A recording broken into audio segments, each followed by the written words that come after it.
Great time to be joined by Jason Sobel from the Action Network. I'm Adam Kaufman, and the reason for that, Jason, is because we have more golf to talk about. The PGA Tour continues, of course, with the Sony Open right on the heels of the Century Tournament of Champions, which was just one.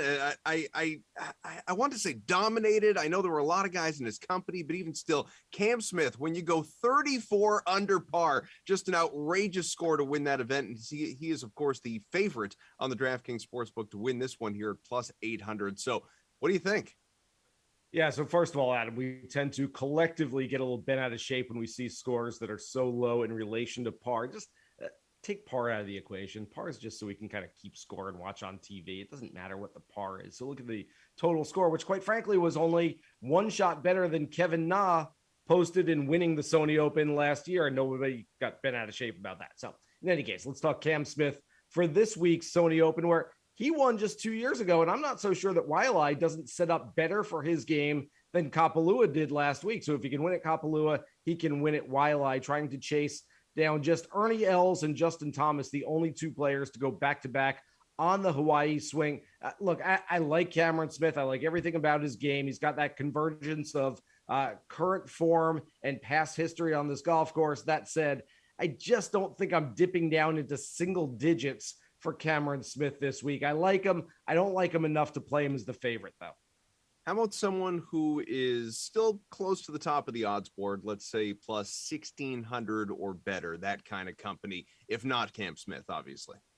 That's actually a sweet spot for me this week. I really like Marc Leishman, Cam Smith's buddy. They played together at the Zurich Classic, won it last year. In fact, that's the whole reason that Cameron Smith got into the Century Tournament of Champions last week. That's the whole reason he was playing. So Marc Leishman's a guy that plays very well at Waiʻalae, 12 career starts, 12 made cuts, 3 top 5 finishes. So I like Leishman a lot. I'm going to be talking about him a few times during this segment. Sung-jae Im is another guy that I like. If we look back over the last 8 years, 7 times, this event, the Sony Open, has been won by a player who went island hopping, who was on Maui for the Century Tournament of Champions the previous week, and then went over to Oahu. They're completely different golf courses, but I just think having that week of competition, 4 rounds inside the ropes, is so helpful. Also, they get used to the time zone, being over in Hawaii, maybe get a Mai Tai or two and kind of get that out of their system. So I think there's a lot of advantages to looking at players who played the previous week. So Leishman and Sung-jae Im both fit that profile.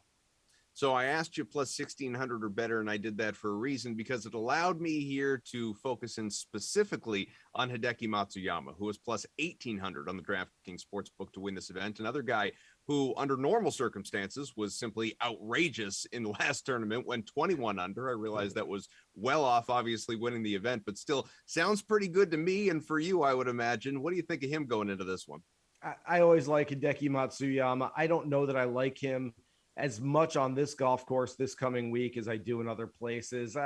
18 is probably a pretty good number. Again, he fits that profile, a guy coming over from Kapalua. His putting was not great last week. Again, they're completely different putting surfaces, completely different types of greens. So I don't know that that matters a whole lot. But for Hideki, we know that he's going to hit the ball tee to green really well. It's all whether that putter gets hot.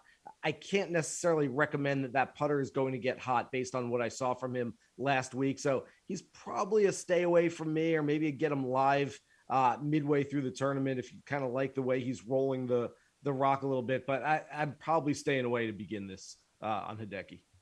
Kevin Na's kind of interesting. He's 25-1. Of course, he won this event last year. We were just talking about how difficult it is to win back-to-back events, but back-to-back tournaments, of obviously the same kind on an annual basis, that's pretty rare in its own right as well. So what do you think of Na going into this one?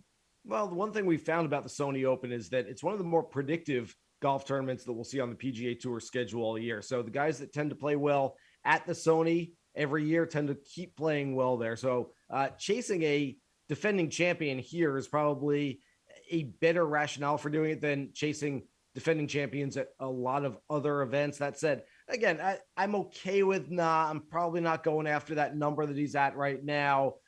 I like it. I don't love it. I kind of feel the same way that I do about Hideki and about Cameron Smith, which is, sure, if you're really into it, you want to take a shot, I won't talk you out of it. Not necessarily a fade for me, but not one of my favorite plays either. I keep asking you, Jason, who do you like? Who do you like? Well, who don't you like? Who are you going to fade? Well, DraftKings own Bryson DeChambeau is going to be at the top of my fade list. It's just not a course that really works for his game. I admire the fact that he was planning to give it a go this week, but he withdrew on Monday due to some wrist soreness that he incurred last week at Kapalua. So Cameron Smith is guy. It's a yellow light, not a red light for me. There's not really too many red light guys. Just don't go after him this week. One guy that I would like to at least talk about is Charles Howell III. He's the all-time leading money winner at the Sony Open. I believe, and I did the research on this, the only leading money winner at a PGA Tour event right now who has never won that given event. That's really, really hard to do. He's done that by playing in this event 20 times, making the cut 20 times, finishing top 25 14 times. He's got a couple of seconds, a couple of thirds. He loves this golf course. So why am I recommending maybe a fade on Charles Howell? He just hasn't played his best golf over the last year. And so I don't think he's going to miss the cut. I don't think he's going to play terribly, but I think a lot of people just based on that past history are going to chase Charles Howell III this week. I'm not going to be with them. I won't be chasing him. See, I was hoping you were going to M. Night Shyamalan this thing and say, and that's why Charles Howell is my pick to win the Sony Open, but obviously that's not the case. So who are you going to go with? A player that I mentioned already, Marc Leishman. The number has moved wildly since the books first came out on Monday morning with odds. I've seen it all over the place, but at DraftKings, I believe he's right around 16-1. And I think that's a pretty good number on Leishman. Again, like I said earlier, he's played this golf course so well over the years. He's never missed the cut, coming off a 10th place finish at Kapalua last week on a course that doesn't necessarily suit his game as well. I think long irons and wedges are going to be very important at Waiʻalae this week. That's what Marc Leishman does well. So this should be a really good spot for him. And yes, a little motivation and inspiration based on his buddy Cam Smith winning last week. He knows golf. He does math. He does it all, really. Jason Sobel from the Action Network. Thanks for hanging out. We'll do it again next week.